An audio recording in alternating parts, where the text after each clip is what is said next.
My name is Barbara Crowther and I am the coordinator of the Children's Food Campaign. We've got a full house this morning, which is fantastic. We've got a really packed agenda with lots of interesting speakers. So I'm welcoming you on behalf of the Children's Food Campaign is an alliance of children's and health organisations as part of SUSTAIN, the Alliance of Food and Farming. On this project, we've been working very, very closely in partnership with Food Active, and Beth will introduce the work of Food Active to you when she comes to speak in a moment.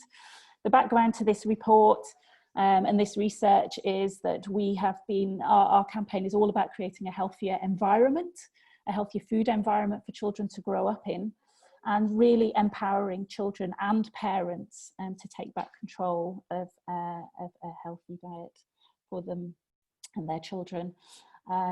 Obviously, it's that campaign is happening in the context of the UK child obesity plans. And when we did a survey of parents to find out what marketing tactics they were particularly concerned about, the use of children's characters on food and drink came up very, very highly alongside TV advertising. And so we set out to try and do more work on that topic. There is some research out there, which we're going to share. Some of that is going to be shared this morning. But it's not yet part of the official child obesity plans. And so we thought, how about we bring more evidence to light around that topic to see what we might be able to do. So just a few housekeeping rules. So you will see there is a live chat. I hope you can all hear us. So please do use the chat. So just to check that you can all hear me, feel free right now to say hello in the chat and to say where you're from, what your interest is in this, so that we can check that you can all hear us correctly. We will be running through the speakers. If you have a question for any of the speakers, then please do start your comment in the chat. Use the chat to do that. Start your comment with the word question so that we can pull it out of the other comments. Feel free to use the chat to then have a debate and reply to other people's questions as well. So please do use it actively during the session. We will be having a discussion which will be kicked off by some of our panelists. And if you do want to speak, then please do flag that using I think you've got a hand icon, or put in the chat, or my colleague Stephanie will be monitoring the chat and we'll check with you if you want to speak. If you're not speaking, please do keep yourself muted, and we recommend that you keep your videos off. We are recording this session, so again, if you don't want to appear, then please do keep your video off, and we will be sharing that recording online with everybody afterwards. We are also encouraging people to report on this conversation. It's not a private one, so use the hashtag #MakeCartoonsHealthy, and if you tag us at Children's Food and at food_active, then we will be able to kind of share some choice insights and comments and observations from the meeting. So we will be kind of doing very quick questions for speakers in between, but primarily we'll be leaving the discussion items for the second half of this. So without any further ado, I want to introduce Beth Bradshaw. Beth has been a powerhouse on this project in terms of designing the survey, and also the lead author. We kind of wrote it together, but Beth really wrote it, of the report. So I'm going to hand straight to Beth now. Thanks. Perfect. Thanks very much, Barbara, and thanks to everybody for tuning in today. I really hope you enjoy it. So today I'm just going to go through some of the key findings for the Pester Power or Parent Power report that we published last Thursday. And just to give you a bit of background to me and to Food are. We're a healthy weight programme of work based in the northwest of England. We work with local Northwest Directors of Public Health and their public health teams to support the healthy weight agenda. So really quite varied, but we do a lot of work on national but local policy change as well. So, and today we're just going to go through some of the quick key bits of information from the survey. So, I mean, we're all aware of the current issues we're facing with childhood obesity. I think these statistics listed here are not unfamiliar to most of you on the call. And, you know, the governments and policymakers are always looking to find out what works and what doesn't in terms of reducing the prevalence of overweight and obesity across the life course. And food packaging has been identified as an important determinant in the buying decision process. So that kind of gives us a good opportunity to influence healthy or indeed unhealthy food and drink purchases.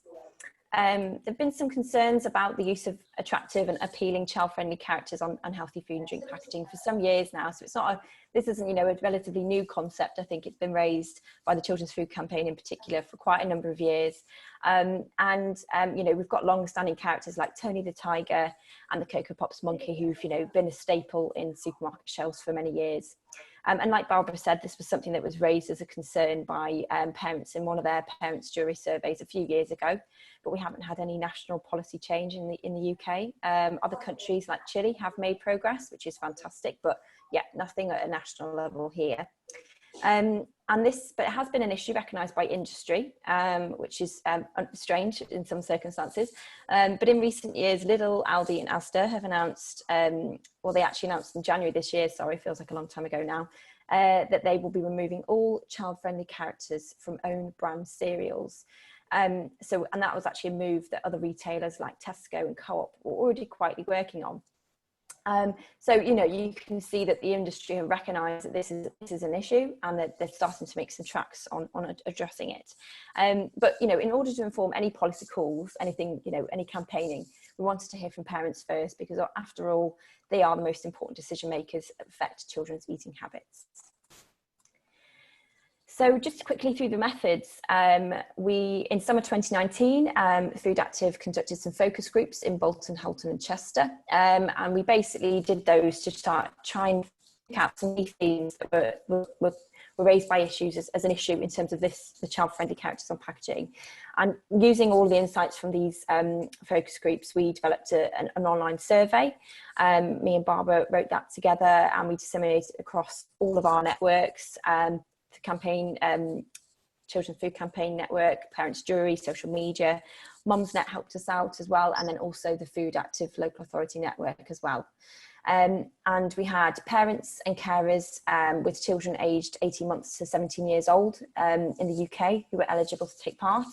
And we had a 4-week data collection period from November to December 2019.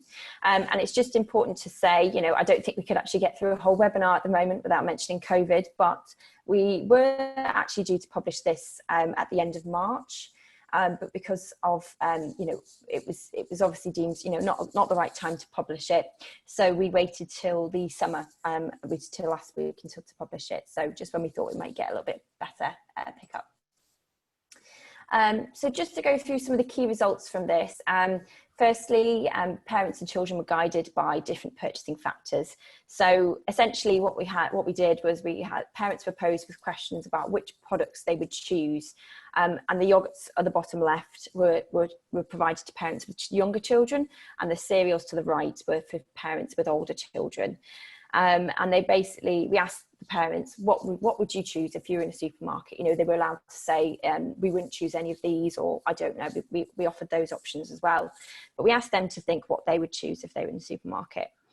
And then that came out as price and branding were the most important factors for them as parents in the decision-making process.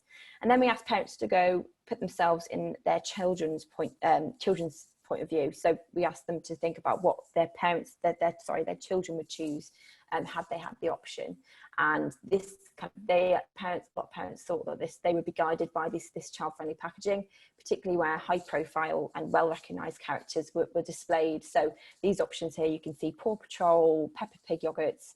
We've also got, you know, the Incredibles on a packet of cereal as well. So they kind of saw the children as they used those as the more of reasons for purchasing those products. And we also found that there were many types of products which use child-friendly characters on packaging, not just cereals. So this this word cloud shows all of the responses we had from parents, and the size of the word sort of represents how often it was reported. And you can see that it wasn't just cereal, although it obviously was a huge was reported by lots of parents. There was not just cereal, it's chocolate, sweets, ice cream, things like that, cake mixes, things like that. So it's this is quite important, because obviously, we know the supermarkets have made some tracks in terms of this area. They've only focused this on cereals. So we would like to think, this can go a little bit further, and this gives us quite a good bit of evidence to suggest that it should go wider than just cereal and to other products that are high in fat, sugar and salt as well. Thirdly, we found that these characters have an impact on children's food, brand preferences, but also eating habits. So you can see that 9 in 10 said that these characters result in their children asking for the product. Whether or not the parent buys it or not, that's another question. But they said that, there's a huge proportion said that they do ask for the product. So it kind of ties in with that Pester power, particularly in supermarkets, when the children might be asking for that type of product that's got their favourite character on. Almost 2 in 3 said that they asked for the brands associated with the character. So kind of reinforcing that brand preference that the children have. And then just over half said that they result in their child eating the product as well. So these are really important findings, because I think it shows there's quite a different number of ways that these characters can impact on their food and brand preferences, but also their eating habits and their behaviours as well. Quickly, I'll just on to parents saw child-friendly characters as a barrier to healthy eating. So I think this is a really important powerful finding, I think. The government talks a lot about trying to make sure that parents feed their children well. We know there are so many different barriers that parents face on a day-to-day basis, from social, environmental, economic. And this survey suggests, these parents feel like this marketing technique is yet another barrier that they face. So from where we're sitting, this could be something that could be an easy win. Taking these characters off is just another way that parents could be helped to support them to feed their children well. And then we wanted to sort of find out, well, do parents think that these characters have no place on all types of products, or are there some more than others? So ultimately, parents thought that these characters shouldn't be on HFS food and drink, so that's high fat, sugar and salt food and drink products, and that was not appropriate to parents, but except for special occasion products. So about 9 in 10 parents disagreed with the use of these cartoon characters on HFS food and drink, and that was actually 2/3 said they disagreed with that very strongly, so that's quite powerful. And then almost 7 in 10 said they were happy to see these characters promoting fruit and vegetables, and they're also quite supportive of the use of these on healthier snacks as well. So there are some appetite for parents that of using these on healthier products. But parents were split on the use of these characters on everyday store cupboard essentials like pasta, rice, tin beans, things like that, with around 1 in 3 agreeing and disagreeing. So that one was a little bit, the parents weren't quite sure whether there was a place for them on there. But parents didn't, actually half of parents did support the use of these characters on one-off celebration or special items like a birthday cake. So that they did feel there was a place for them. If you think about what the Peppa Pig cakes and things like that was a one-off treat, and they did think that there was a place for them there. There were some parents, however, who did think that they had no place on food packaging whatsoever. And this was mainly because of the issues around the fact that the costs of these products. So sometimes they can be at a premium price, the ones with characters on, particularly, branded characters, TV characters. And also there's concerns around the extra packaging. So even if they were put on healthier food and drink, it would be a concern to some of these parents if they were adding extra packaging with that sustainability concern and packaging pollution as well. So that was quite a useful and interesting finding as well. And finally, parents ultimately wanted the government and supermarkets to take action. So that's, we were really pleased that there was a lot of support for action in this area, and parents mainly supported, well, majority, I think it was 9 in 10 parents actually supported changes to the supermarket environment. So they wanted to see changes in such as removing unhealthy products designed to appeal to children at their eye level, so checkouts and shelves and tills like that. Second most supported measure was for the government to create new laws to stop companies using these characters on unhealthy food and drink. That was supported by 84%, and about 2/3 of that was strongly supported that, so that's fantastic. And the measure with the sort of least support was parents should just say no. I mean, but there was still 68 parents still did agree with that, but it was the one that came out the lowest.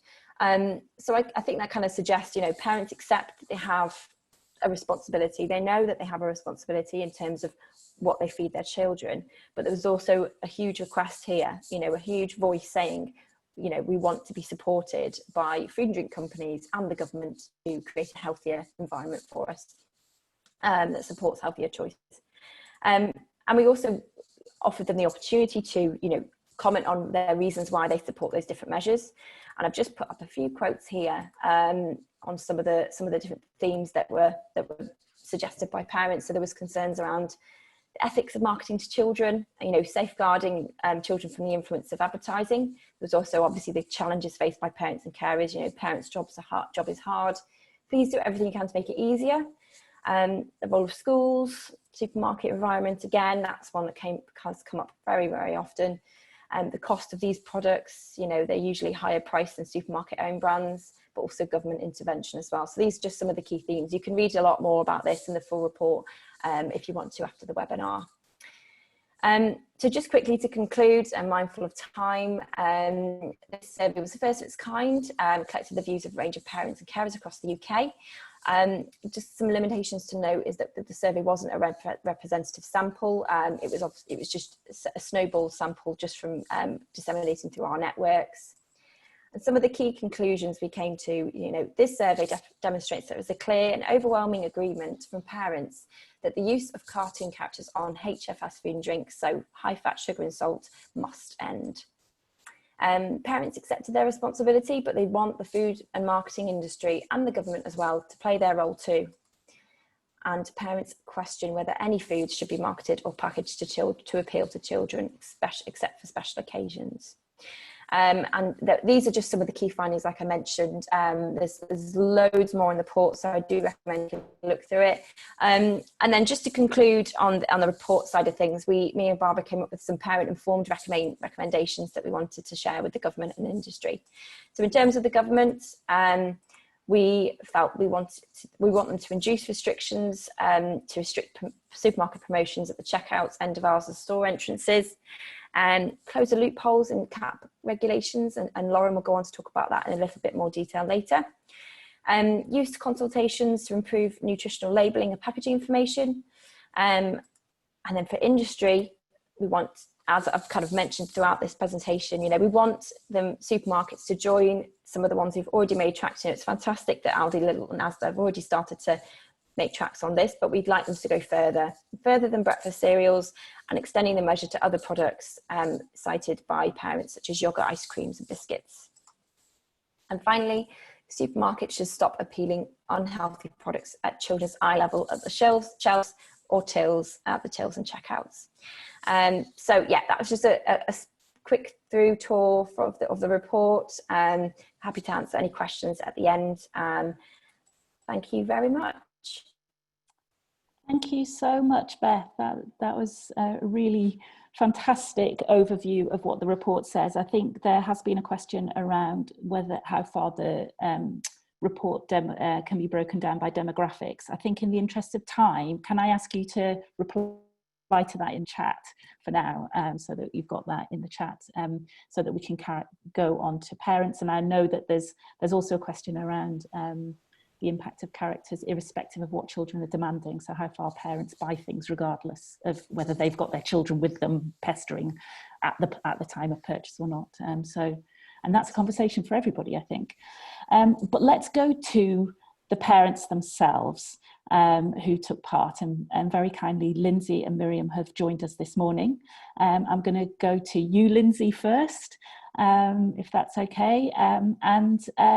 Maybe first, just tell us a little bit, just share a little bit your personal experience that kind of encouraged you to take part in this survey. I think you need to unmute yourself. I do. Am I unmuted now?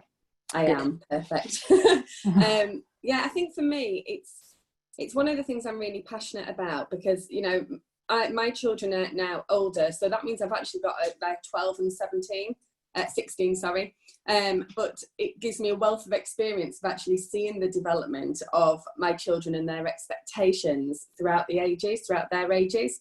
And for me, I've always been passionate about ensuring we make the healthier choices, the easier choices for us as parents and carers and families, as well as for our children, to be able to make an informed choice that isn't influenced by characters or promotional things or anything like that, because it's hard enough as it is as a parent to go around the supermarket and do your shopping for a family of 4 when you're a working parent or not, and then have all these things that actually are throwing left, right and centre with your children, then going, I want that, I want this, oh look, there's this, that, and actually you're just trying to get through a shop without those kind of wider influences. And for me, it's also around, you know, this is our future generation, and we need to be able to teach them the right things that they need to be doing for themselves, but also for themselves, their families, and going forwards. And we teach children about balanced diets and healthy eating, and we do all that in schools or at home.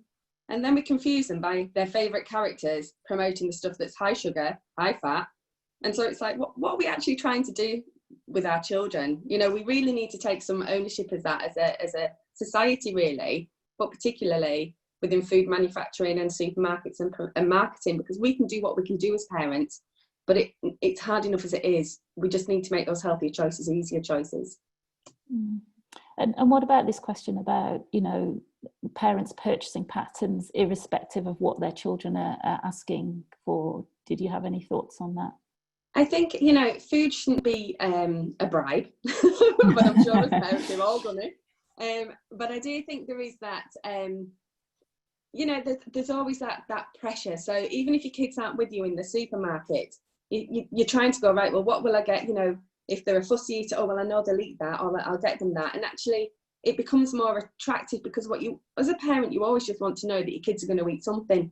So actually, you are drawn into the stuff that you think they'll like the most. If we could use characters as a way of promoting healthy food, I think somebody put, I love that, around Peter Rabbits and carrots, you know, but it's really true, you know, but equally so, it's about empowering us as parents to be able to not even have to go down that, and to be able to buy the things that we feel that our children need, because that's what we're taught and told, but also for our children to realise as well, you know, that's the most important thing, is that he's teaching our children, just because there's a character on it doesn't mean that it's a healthy option. And that's the bit that we actually need to change, because then it will empower us as parents to buy the things we know they should be having, you know, because it does impact on behaviour, it does impact on, you know, if you're a busy working parent, or if you just, you know, have several children, you're trying to survive and get through it. And so sometimes it makes it easier by having these characters. However, it doesn't always mean it's the healthier option. Yeah. And what were your thoughts on what you most wanted to see companies doing, industry doing, and where you think government regulation might need to step in? I think for me, it's really important that we acknowledge that, you know, there have been some really positive steps towards making changes, you know, like the fruit as you go in, and they can have a piece of fruit as you go around. Mm-hmm. And that's brilliant. You know, there's that diversionary tactic. It's great. However, it's really hard. We shouldn't need to have a diversion a tactic for the things at the end of the shelves of buy one, get one frees that are all on. The stuff which is most unhealthy does appeal to children. That's, you know, tactically placed at the end of aisles. You know, it's great that they removed sweets and things from supermarket checkouts. But if you turn around, if you've got a child in a trolley and they're looking backwards, the end of the aisle that they see is the sweets and the chocolates. That's where they've placed them. So yeah, they're not at the checkout anymore, but they're directly in the child's eye line, right where they're looking.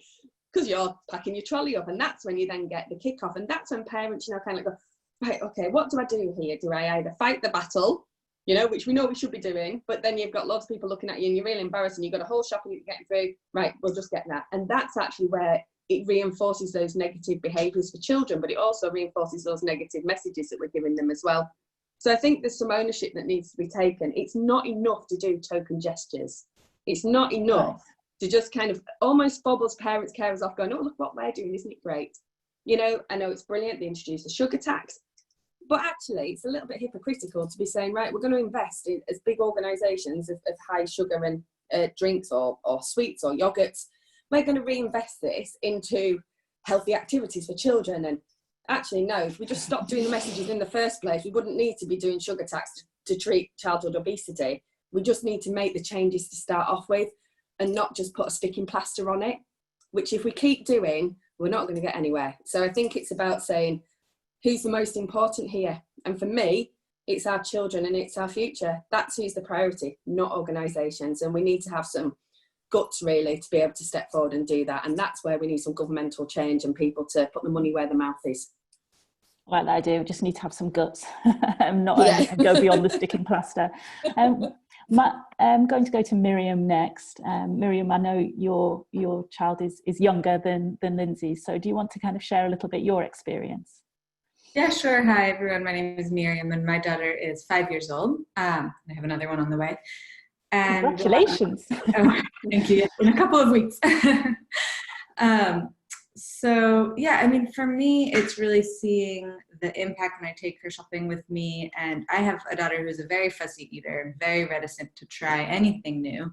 And yet, as soon as Peppa Pig is on there, suddenly it's interesting to her. And for me, it sends a very confusing message to our kids because, I'm fortunate. Most of her food, I control pretty much what she eats. We buy, healthy food as a family. But then when she sees those things, it's like, oh, I'm supposed to like that. That's for kids. That's for me. And it's sending this message that kids like sugary things. Kids should like sugary things. The yogurts, the cereal. It's never the healthy cereals that, I would prefer to buy for her. So it sends a message to kids from a very young age that these are the products that appeal to children. And while I can understand the reluctance for some people of having any marketing to kids, personally, I would like to see that star power of Peppa Pig and Paw Patrol maybe being used to promote fruits and vegetables or healthy choices, because then I think it sends that message to kids that these are things kids love and they should love and that are cool. So yeah, I think for me, it's just that, what is that teaching our kids about what they're supposed to like? And that is powerful, really does. I see with my daughter who just, the little, yogurts with the Peppa Pig, are the most interesting to her, even though I want to buy the big, plain natural yogurt. But that never has Peppa on it. So I think it's an important thing to think about when we talk about whether healthy foods should have the characters, is kind of what does that teach our children. And I think there's certainly some nutritionists who kind of feel like, by associating these characters with the sweetened and the added ingredient products, that we're sort of developing this kind of overall sweet palate with children by not allowing Peppa to sit on the natural yogurt and encouraging, or not allowing it, but but business not wanting to invest in that way. Exactly. And it looks, I think, from a kid's perspective, that this is the one that grown-ups would like, this boring package, and this is the one that kids would like. And I don't want my daughter to have that view of sugary food. Yeah. We had one parent say my daughter would eat a shoe if it had Peppa Pig on it. And what about government regulation? Where do you stand on that? Do you believe that the onus is on industry, or would you prefer to see government establishing rules? What's your personal view? I think the government has a strong role to play, personally. I mean, I would love to see more voluntary actions from industry. I agree with Lindsay that fruit at the entrance to the store is great, and it's great to not have the things at the checkout aisle. But I think, if we really want to see big, widespread change, I think it has to come from the government. I don't think industry's going to do it on their own. Even like these moves by Aldi and Lidl is great, but it's just cereal. And what about all the other products? So I think where the government has a role to play is to make, you know, changes that will really going to see across the board, no matter whether you shop at Aldi or, you know, Waitrose or Sainsbury's. So I would like to see it come in that form, personally. Great, thanks a lot. I think we're getting lots of comments in the discussion about using the term treats and stuff, but we'll come to that in the next section. I'm going to pass now to Lauren McGale, Dr. Lauren McGale, from the university, De Montfort University, but also previously from Liverpool, working with Emma Boyland up there. So over to you, Lauren, because you've actually looked a little bit at the academic independent evidence. Yeah, thanks very much, and thanks for having me. So as Barbara said, I actually did my PhD up at Liverpool, and we looked at food marketing to children specifically there, and my research looked at food packaging, just for a little bit of a background on me. Yeah, next slide, please. Yeah, so just for a bit of a general overview of food marketing to children to begin with. So we all know that we're currently living in an obesogenic environment, and it really supports the overconsumption of unhealthy foods, and it's undermining nutritional recommendations for healthy diets. And although there's many factors that would influence the eating behaviours of children, food marketing, and specifically the foods and drinks that are high in fat, salt and sugar, have been identified as a key target in the fight against childhood obesity. So children are considered to be a real key market force by the food and beverage industry, and they're targeted not only because they have their own personal money to spend, pocket money and things like that, but they have a strong influence over household shopping, which is the focus today. They put pressure on parents to buy the foods that they want and the foods that they see being promoted. And furthermore, children also have present an opportunity for lifelong spending, because they can build brand loyalty in childhood and foster unhealthy behaviours that then carry over into adulthood. And in the UK, the food and beverage industry is estimated to spend over £143 million a year on marketing. And it's safe to say that they wouldn't spend that if it didn't work. Next slide, please. So children are constantly being bombarded with marketing for unhealthy foods and drinks, and they're all high in fat and salt and sugar. And there are many avenues that exist for the promotion of these types of foods. So you've got more traditional methods like TV advertising, print billboards and in-store promotions, but also children are now exposed to advertising like sponsorship deals and online, internet, social media, and embedded in advertising as well. And the routes that companies use to market the products to children is constantly changing and evolving. Next slide, please. So it's not just the volume of the marketing to children that's an issue, but we look specifically at the persuasive techniques that are being employed to make the products more appealing to children. So for example, you have premium offers like giveaways, free toys, health and nutrition claims, appeals to the product's taste or how fun the product is, celebrity endorsements, and then of course of particular interest today is the use of the promotional characters. I think these characters should be really high on the public health agenda when we consider the frequency with which they're employed, but also the types of products that they're typically used to promote. So for example, in 2019, research conducted by Action Sugar Salt and the Children's Food Campaign, their survey found 526 products that had child-friendly characters on the packaging. And of these products, more than half of these were considered to be unhealthy. So they were high in either fat, salt, or sugar, or a combination. Promotional characters themselves can actually be split into two main groups. So you've got licensed characters, which are those that are typically borrowed from popular media, so cartoons and children's movies. For example, placing Peppa Pig on children's yogurts. But then we also have brand equity characters or brand mascots as well, which are characters which are developed specifically by the companies to promote their brands or a specific product. So for example, Tony the Tiger, who promoted Kellogg's Frosties for decades. Next slide, please. So what I'm going to do is just, it's going to be a quick whistle-stop tour of the experimental evidence. I mean, I could talk for a full hour on that, but just to give you an overview of some of the key studies. What we find is that the experimental evidence on promotional characters actually sort of corroborates the findings of the report presented today.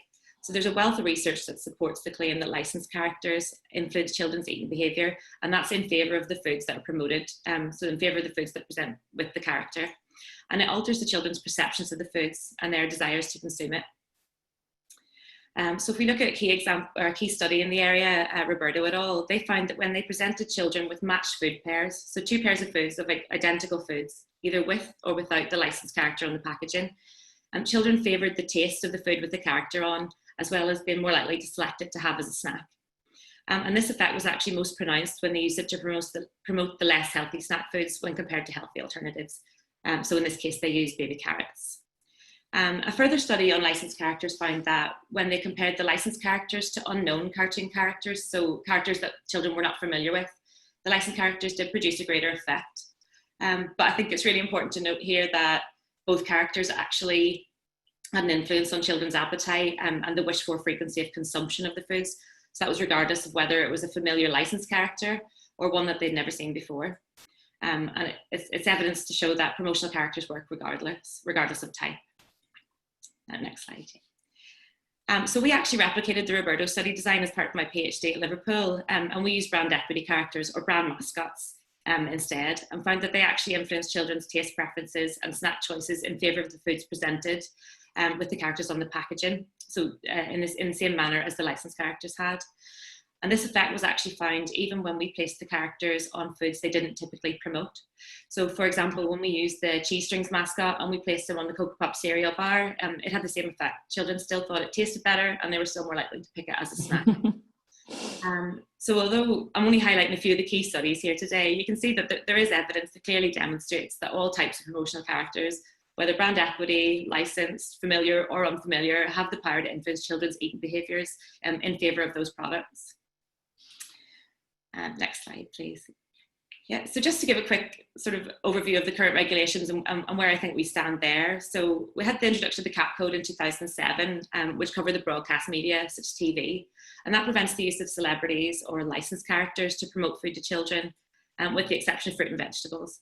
However, this code makes a distinction between character type, and it doesn't cover the use of brand equity characters, which companies are still permitted to use, and they're typically considered sort of like a brand logo rather than a sort of promotional tool like a licensed character. And this approach doesn't actually appear to be evidence-based to me, because although we've only given a brief overview of the evidence, we can see that any promotional character type can influence children's behaviours, and I think that the regulations should be extended to reflect this. In 2017, we then saw the introduction of new ASA regulations, which banned the advertising of high fat, salt and sugar foods and drinks in non-broadcast and online media targeted at under 16s. So for example, during ads in the cinema and billboards near schools, and then online in social media and advert gaming, things like that children are exposed to. And these rules ensure the promotion of the high fat, salt, sugar foods don't appear in children's media, where children make up over 25% of the audience. However, again, these regulations pose some issues with regards to their efficacy and how effective they can be. I think it's difficult to monitor the age of visitors online, and to me it's unclear how this is currently being estimated by the companies. And furthermore, it's important to note that these rules don't actually apply to wider marketing techniques such as sports sponsorships, in-store promotions. And when we think specifically today, we're talking about the use of promotional characters. I think it's also important to note that marketing to children via food packaging is still not regulated. And that's a place that we commonly find the use of promotional characters. There have been some recent advancements here in the UK. So Beth already highlighted earlier the recent examples of Lidl and Aldi and Asda and vowing to remove child-friendly characters from their cereal packaging. And although these are all steps in the right direction, and I definitely welcome these developments, they sort of pale in comparison to more stringent regulations. When you think about Chile, for example, which in 2016 was the first country which issued a complete ban on the marketing of high fat, salt and sugar foods to children without exception. And I would really hope that the conversation would continue here in the UK and eventually could lead to tighter, more evidence-based regulations, which would close in on those regulatory loopholes that can currently be exploited and manipulated by the food and beverage industry. Thank you. And happy to answer any further questions as well. Thanks, Lauren. I think that certainly we've kind of triggered quite a debate going on. I know my colleague Stephanie has been monitoring the chat. Stephanie, do you want to kind of quickly jump in and say if there's any specific questions or any comments that you want to draw out so far? And then we're going to invite a few more people to say a few words. Yes, well, there's been an interesting debate going on about how this child-friendly marketing will be affecting families from lower income backgrounds and whether they are indeed more vulnerable or not. So I wonder if maybe, you know, there could be some data there that shows that, and possibly explain why that might be the case. Also seeing that a lot of these branded products are expensive. So why is it that lower income families are more affected? And there also has been a question looking at whether characters and cartoons should appear on healthier foods, and whether that would be a good route to go down as well. Okay, great. I think I'm sure Anna's going to pick up the point around lower income families in a moment, and I think it was very interesting in the parents' survey, the kind of the conversation that actually went on, kind of in the responses by parents around the use of characters on healthier products as well. And one insight that we weren't expecting to get was actually parents talking about how sometimes the characters lead to food waste. And I think some of the lower income families were finding, you know, they were buying into those products because they wanted to give their child something that would make them happy. And the child was pointing at them, but actually they didn't like what was inside. They liked the packaging, but they didn't like the food inside the packaging so much, and that it was leading to unexpected food waste, actually, or purchasing of products that children then weren't going to eat because they just wanted the toy, or they wanted the appeal. Now, Lauren mentioned very quickly there the work that had been done by Action on Salt and Sugar around looking at what is actually still out there, and the people who've been most closely monitoring that are Action on Salt and Action on Sugar. And you mentioned the previous survey, so I'm gonna pass over to Kat just to kind of give us a few short reflections on what's actually going on out there and what do we need to still push for. Kat. Thanks, Barbara. Should I put video on or video off? Video on. Let people see you. Great. Hello, here's my room. Thanks for that introduction. Yes, we were very fortunate to get to work with Barbara on this campaign, looking at a survey of over 500 products that had cartoon animations on the packs to find out what was actually in them. So was it a problem if these animations were all on healthy foods? I don't think we'd be having this debate, so spoiler there, but half of all products which had any kind of cartoon animation, and a third of all products that specifically had licensed characters, so that's the Peppa Pigs, the Disneys and the Paw Patrols, were so unhealthy that they couldn't be advertised on TV during kids' programming. 3/4 of the products were from food categories that are not recommended for frequent consumption as well, so biscuits, cakes, chocolates and ice creams. And this survey had, as you might expect, widespread coverage in national and trade press. So we followed up with every company that was mentioned in the press release. And we've had some fairly good news quite quickly in that many of the retailers announced they were removing cartoons from their cereal packaging, not necessarily from the rest of their range. I think Aldi, Asda and Lidl have been mentioned already, but some of the others did it behind the scenes, Tesco, Sainsbury's and Co-op, if I remember. Morrison's are the outliers, Morrison's? Everybody. Oh, right, Morrison's the outliers, right. Anyone there from Morrison's? We also spoke to some manufacturers, and some of whom were taking voluntary action to not target children in their marketing, and even going above the government recommendations for sugar and salt reduction, which is great. We were also invited to speak to the media companies, which was quite exciting for us. So we went to Entertainment One, Viacom and Disney to talk about their licensing portfolio and their nutrition strategies. Some seemed genuinely surprised, not just about the profile of their products, but also how frequently they were consumed and what their negative contribution to child health could be, believing that they were just occasional treats. This was a fact we swiftly disabused them of, and we tried to reframe the idea of treats, generally talking about responsible marketing. We pushed quite hard, saying it was inappropriate to target particularly very young children and infants, because a lot of them don't even have a taste comparator. Say for saltiness or sweetness, it might be the first time they've ever had a chocolate treat, so does it need to be quite so sweet? We suggested the idea of a sort of industry-wide amnesty to try and create a level playing field, which we know has been very important in salt reduction. Even better, trying to generate a bit of competition within the licensors for the best and most responsible company. I would say that most recognise that legislation is coming somewhere down the line, and we hope that the obesity plans will go some way on to address this, both in terms of what's in the food, so perhaps the mandatory sugar and calorie reduction, or at least further plans for sugar and calorie reduction, Also, perhaps as part of the upcoming labelling review, which we believe is going to be looking at what's on the pack, not just front of pack label, but also cartoons and signpost labelling that might imply healthfulness, perhaps. There's also going to be a major new review, which has just been announced by the Department of Health, and health outcomes of babies and young children. And I think we'll be encouraging everyone to put in consultation responses that talk about things like this as well. And without wishing to end on a slightly sad note, but whilst these companies were very open and friendly with us in the beginning, since it's now been a while since we had the story in the press release come out, I would say that even those that worked quite closely with us on their nutrition strategies have gone rather cold these last few months. So I'm hoping we can all work together and find a way to heat them back up again. Thanks, Kat.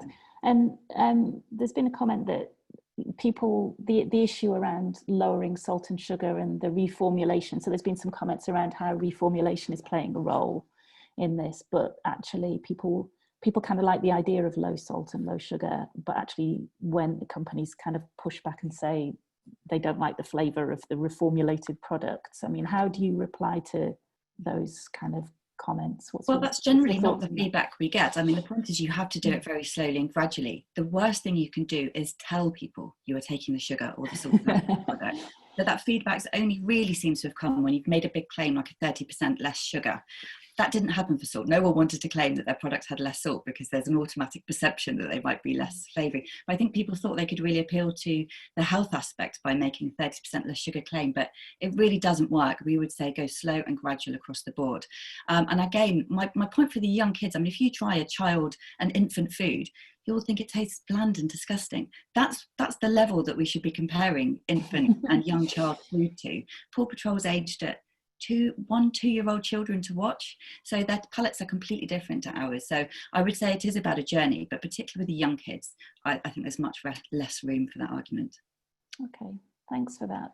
I'm conscious of time, and I want to move on to this question about low-income families. And I know Anna Isaacs at the Centre for Food Policy, who's with us today, has actually looked at that very question. So Anna, do you want to step in at this time and let us know what you found when you worked specifically with that group of parents?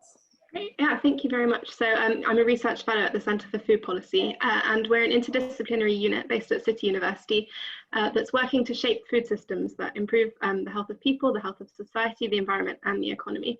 And one of the ways that we do this is to conduct research into lived experience of the food system. So gaining in-depth insights from people who experience different aspects of that system. For example, parents who are shopping for food for their families. And one of the many reasons we think gathering this evidence of lived experience is so important is because it allows us to make policy recommendations that are grounded in how people are actually experiencing the world in practice. And therefore it has a better chance of actually helping to create positive change. So I was really delighted to be asked to comment on this Pester Power report because the findings resonate very strongly with a project that we recently completed in the pre-COVID days for the Department of Health and Social Care. And that project was interviewing low-income parents from around England about how they experience and engage with the food environment. And we spoke to a diverse bunch of people and they had a diverse range of things to say, but two themes cut across nearly all of our interviews. One was that shopping with children can be an absolute nightmare to be avoided at all costs if possible, although obviously often it can't be avoided. And two, that children consistently are putting pressure on their parents to purchase products that have child-friendly branding on them. And this is stressful for a whole range of reasons, not least because child pestering, particularly in public, is exhausting and guilt-inducing, and saying yes can be a very easy means to achieve kind of immediate peace. But also because many of the parents we engaged with who were on low incomes had quite organised systems for managing tight family budgets. They'd often shop in multiple different stores on one shopping trip to try and find the cheapest products. And so even putting health concerns aside, having to spend more money on what they considered to be products that were essentially exactly the same as unbranded ones, but just had a nice picture on the front, really came into conflict with that, with those strategies and caused a lot of tension. And parents resented having to spend this extra money and really felt it was the responsibility of supermarkets and food companies to be addressing this. So at the Centre for Food Policy, we're committed to looking at the food system with an equity lens. And the presence of this child-friendly packaging plays a role, I think, in perpetuating inequalities. So pestering is always going to have the greatest impact on those with the lowest bandwidth, even if it means stretching already tight budgets further. And then, of course, you know, parents have then less money to spend on other foods as well. So I think that's really important to think about. And, you know, for many low-income families, food is one of the only treats that parents can afford to give their children. And so having this kind of connection between, you know, cartoon characters and fun things and food just further helps kind of cement that relationship. So in our report for the Department of Health and Social Care, we put forward 3 recommendations with the proviso that without all 3 of them, the way that people engage with their food environments won't change fundamentally. And 2 of those recommendations actually didn't have anything to do with food, but the third one was related to the marketing of food, high fat, salt and sugar products to children. And that was both in terms of product placement and also product branding. And we really think this is an area where parent and public health preferences are actually very much aligned. So stricter regulations from the government and industry commitments could really constitute a sort of a double win in that regard. So it was really great to see that the findings of this report also, I think, back that up. So yeah, thank you. Thanks, Anna. That's, it would be great if there's anything that can be publicly shared from that insight. I don't know if it's done privately for the Department of Health, but it'd be great to see that. We have a report. I'll put the link in the chat. There's a report up we're publishing. And Lauren, do the same with your research. But I'm kind of, so this issue of placement and branding kind of seems to be coming up, that both from parents and from yourself, and I think placement seems to be being addressed within the current obesity plans in terms of location-based promotions, consultations. Branding, not so much, and that's partly why we wanted to do this research. What do you feel is the conversation with the Department of Health around this issue of packaging and branding and labelling? I mean, I think the Department of Health, at least, you know, our engagement is with civil servants, not with ministers. I think, you know, they see this as a real problem and are keen to address it. And I think one of the important things for them is gathering as much evidence as they can to show that it's A, detrimental, and B, not, you know, in parents' interests either, in order to kind of be able to put more pressure on industry. So I think that evidence gathering is really important from that perspective. Maybe we need to collaborate and see what other evidence, where are the remaining evidence gaps, following your research, our research, what, you know, the work of Action on Salt and Sugar. Also working in Lambeth and Southwark now, Guy's and St Thomas's charity, who I must kind of give a shout out because you've been supporting the Children's Food Campaign's work on this, and are working with us over the next 3 years around sort of aspects of marketing and policy levers to reduce the exposure of children to unhealthy food. So obviously your interest is also looking at some of the lower socioeconomic groups, and yeah, be keen just to get your comments, Jessica. Yeah, absolutely. Thanks, Barbara. And I think it's so interesting to hear more about the research, but also from the other speakers as well. And I think you're right. It would be great to kind of unpick whether there are still gaps in the evidence and how we can fill those. But yeah, so I'm from Guy's and St Thomas's charity, and I work on our childhood obesity programme to tackle childhood obesity, but really specifically trying to reduce the difference in the levels of childhood obesity between the richest and poorest families. And we do this by working to improve food environments within the home, the school, and within retail environments as well. And as part of this work, as Barbara said, we're supporting Sustain to lead a number of work streams, which this report falls into. So really pleased to kind of see it finally published. So we know that child obesity is a question of income rather than education. The evidence is unequivocal on that. And we know that those on lower incomes are disproportionately affected by childhood obesity. And that's because the money they have available to them allows them access to a more limited set of options than their wealthier counterparts. They still need food that's convenient, like everybody these days. But at the moment, that's almost exclusively unhealthy for those on lower incomes. Food that's convenient and healthy comes at a price premium. And I think together as a group, we need to try and change that equation, and we won't do that without changing the kind of supermarket environment. So unfortunately, brands like Kellogg's know all too well that busy parents with a lack of headspace are going to be susceptible to their children's demands, and particularly where they may have few other means to reward their children. Kind of food can be a kind of a way to do that. Now, these brands know that the use of kids' characters on their products are a highly effective marketing tool, as has already been said. And also the companies who hold those brands are legally obliged to serve their shareholders' best interests. Now, that doesn't necessarily have to mean putting profits first, but often that's how it's interpreted. And so it's hard to see then how or why companies with a lot to lose from removing their brand mascots would do so voluntarily. I don't think we can wait for industry to do this on their own. We've seen a few brands kind of moving first on this, which is really promising and good to see. It's a good start, but it's also much easier for those brands who have gone first to do it than some of their better known counterparts like Kellogg's with Tony the Tiger and the Cocoa Pops Monkey. And we really need to level the playing field here. So I really welcome this research report setting out the parents' perspective, and we absolutely need legislation in this area to level the playing field and to give companies the footing that they need to be bold on this issue. Thanks, Jess. That's a really great rallying call to kind of end some of the official kind of panelist conversation. I know the chat's been very busy. Stephanie, is there anything we should be pulling out from that? I know I can see Anthony has asked about whether there's been any modelling of what could be the nutritional impact if a character banning policy is brought in the way that Jess was just describing, and I'm not sure we have. Would there be displacement? Have we looked at that, for example? So what else has been going on in the chat, Stephanie? I think you picked up on the latest question there, really trying to understand what would the impact be if legislation was introduced to control this marketing.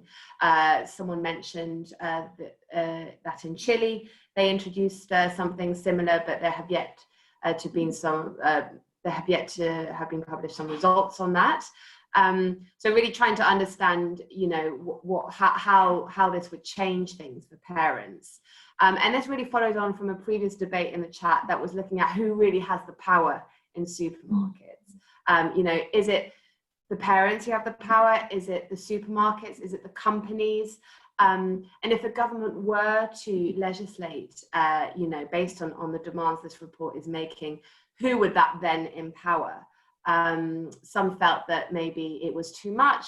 Others were debating that, no, this would in fact empower the parents to make the right choices. So it was kind of just looking really about impact and how any kind of new measures would help parents.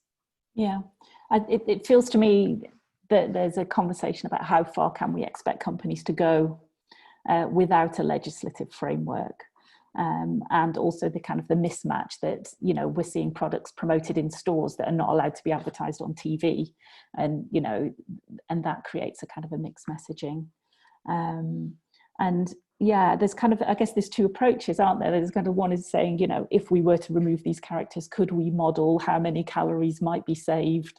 But, you know, which is kind of the very sort of technical evidence-based approach. But then what's come through really, really loud and clear is that parents have got a really tough job out there, and, you know, is there not a kind of a more of a kind of a moral parent power argument, which is saying, let's just make it easier for parents to parent, let's just make it easier for parents to reinforce those healthy signals, and if companies won't do it on their own, then let's get government to kind of create the level playing field that Jess mentioned.